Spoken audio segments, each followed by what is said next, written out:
Hi there. Welcome to Have It All. I am your host and the creator, Anna K. Morris, and I'm thrilled that you're here because if you are here, it means that you're interested in having it all, or maybe you're curious about what I and my guests have to say about having it all. Can we? Do we know what it is that we want? And once we get it, are we wise enough to know that we have it? And are we worthy enough to hold on to it? That's what we'll be exploring on the podcast. I'm so happy you're here, and let's get started. Welcome back to the Have It All podcast, and I am going to continue the conversation about stuff.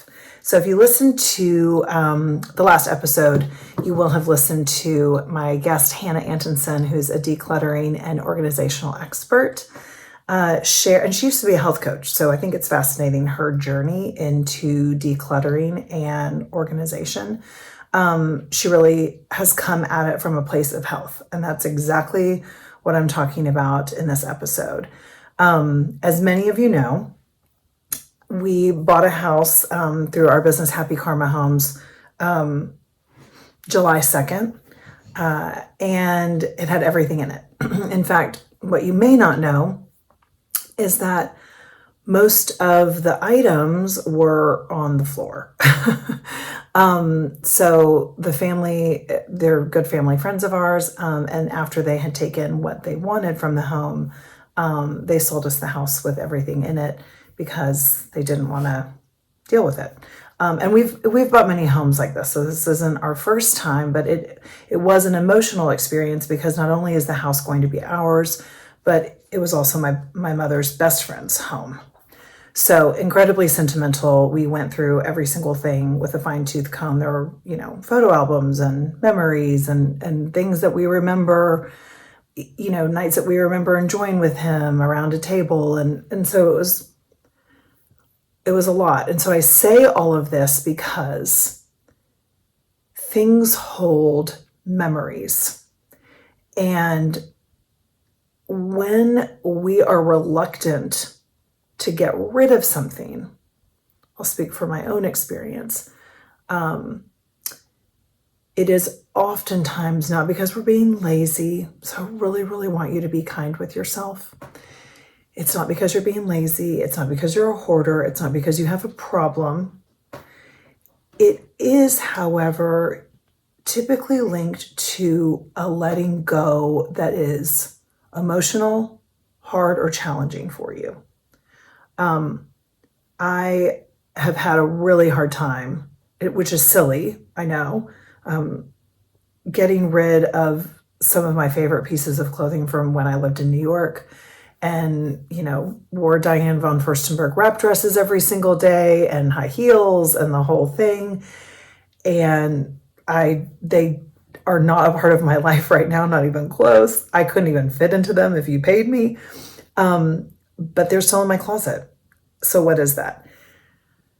I've gotten rid of a lot of things that I knew were just unnecessary. But the items that I still have, these dresses in particular, and I have boys, so I'm not saving them for the girls, right? There's no hope in my family for these dresses. Oh, well, maybe they'll dress as women one day. Who knows?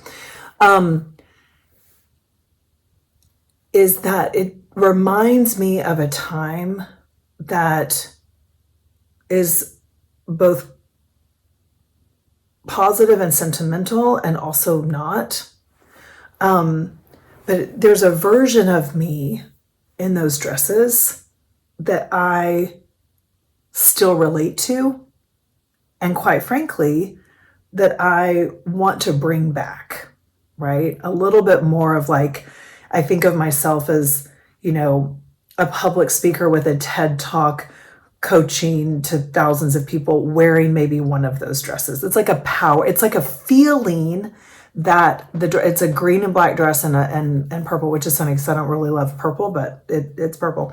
But the green and black one is vintage. It's fabulous. And when I wear it, I just feel like a fucking badass. And so it's not about wearing that dress necessarily ever again. But when I look at it, I get a little strut. I feel like not invincible, but kind of like invincible, I guess. Like just a badass. There's no other way to say it. That's how it makes me feel. So I have the dress, right? Now, I shared about the home that we acquired and went through all of the stuff. Also, the windows were open for many years, so there was just a lot of damage to a lot of the things. But underneath it all was beauty. However, so much of it was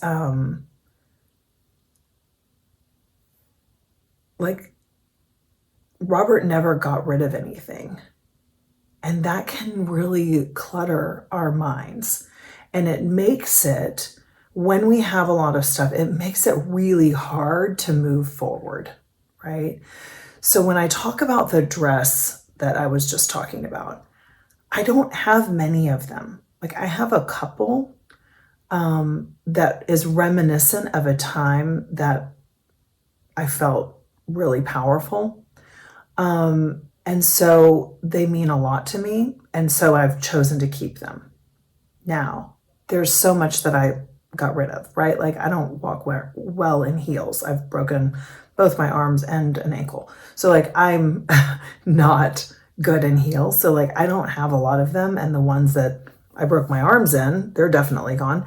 But my point in saying that is that there's a balance between hanging on to things because you can't let go and keeping an item or two or three because it evokes a feeling that you would like to bring back in your life, right? So when I think about the things that are in Robert's house, there's a lot that we are keeping that we just cherish and love.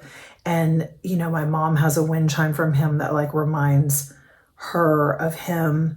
And whenever we're talking in her front yard, like it always dings and it makes me think that Robert's with us. And so I invite you to look at your things from that place, right? And it's very Marie Kondo now that I think about it. It's like, does it bring you joy? Does it spark joy? Because here's the thing. It actually matters if you're hanging on to it and it doesn't. It literally gets in the way far bigger than you realize. We are so incredibly overwhelmed and stressed out. I talk to people all day long who are overwhelmed and stressed out. And what I hear from all of my clients is that it's just too much. It's a feeling that we have that it's too much. What is it that's too much exactly? Quite possibly it is too much stuff. A lot of it is hooked into our phones, right? When we're feeling like it's too much, I invite you to get off of social media. Don't open your phone unnecessarily unless you're going to do something on it, rather than, as Derek and I say, like dick around on it. But like being mindful and clearing out the things that are in your way will help you stop the feeling of too much. As you know, I journal every single morning, 3 pages. Today I got up at 4:45, not because I wanted to. That's just when my body woke up, and I journaled 4 pages. I invest first in myself before I put any information into my head. I do not reach for my phone. I have it across the room if possible. I have it on sleep. I don't touch it until I have first journaled. And only after that will I open my phone. And then today I didn't even do that because I'm reworking my website and I knew that I really needed some thinking time and I didn't want to get confused with other people. So I just went straight into writing. So if you can clear out the things in your space, it helps to do that. If you can clear out the things on your phone, it will help you to move forward with what it is that you do want. When I was in one of the hardest moments of my life, when I really didn't know what I wanted, I had to clear out space to start to discover what it was that I wanted, to start to be curious. right? So that's what any kind of decluttering is going to do. It's going to open up space in your life for you to start to dream. So I especially invite you to do this if you are somebody that is feeling stuck or is feeling lost, like they don't actually know what it is that they want. So if you are in that category, decluttering is really, really great. Getting rid of stuff is really, really great. Limiting screen time is really great, right? The Artist Way, brilliant tool to pick up. It's, $10 on Amazon. You can do that yourself. It's self-guided. If you want help with it, you can message me. I love that book. I've done it for 17 years. Never gets old. There's one other thing that I wanted to mention to circle back to the memory part of things. I was just in Round Top last week, which is a little town in Texas. And it springs from 100 people to 100,000 people. 2 weekends or two time periods of the year, April and October. We just did the October one. And I was there. I was at Marburger, which I recommend. It was a really nice way to do it. I've done Round Top a lot of different ways. This was by far the most relaxed way that I've ever done it. It probably helped that I literally don't want anything right now, so I wasn't really shopping.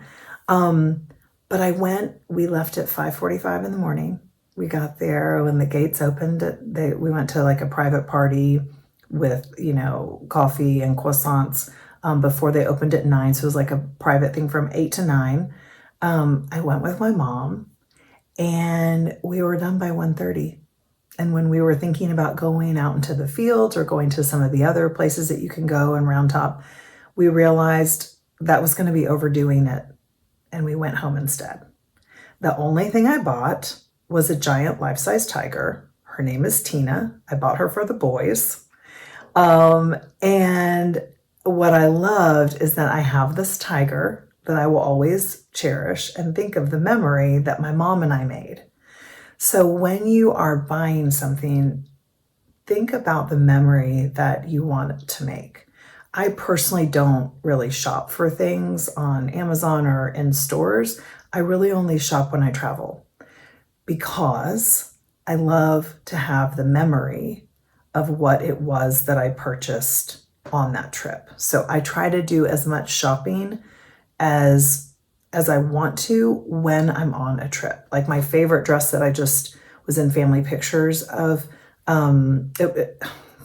sorry, I'm a little tired from the early wake up, but the dress was from Charleston when I visited my best friend there shortly after having Dean. It was like my first getaway from baby time.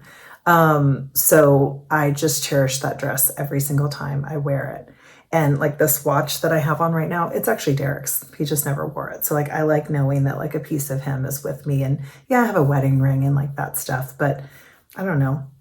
He thinks I'm never on time. So maybe that's why I like it. So I invite you to really think about the memory that you want to make and have that be what guides your buying decision rather than a deal on Amazon Prime Day or something like that. I know that there's a need for it sometimes, but we do far more than we need to, right? Having less feels like so much more. Okay. I love you. Thanks for listening. See you soon. Bye. Thank you so much for being here. It is an honor and a privilege to have this conversation with you as we expand in the world. What is it that we want? Do we believe that we can have it all? I hope this episode gave you some insights and some things to think about, and most importantly, some actions to go and take in your own life. If one of those actions is reaching out to me, I'm so thrilled and honored. You can always find me on my website, annakmorris.com. And you can always send me an email, hello@annakmorris.com. DM, texting, if you have my number, any of that is great too. And I would love to be in touch with you and help you have it all. I love you and thank you so much for being here.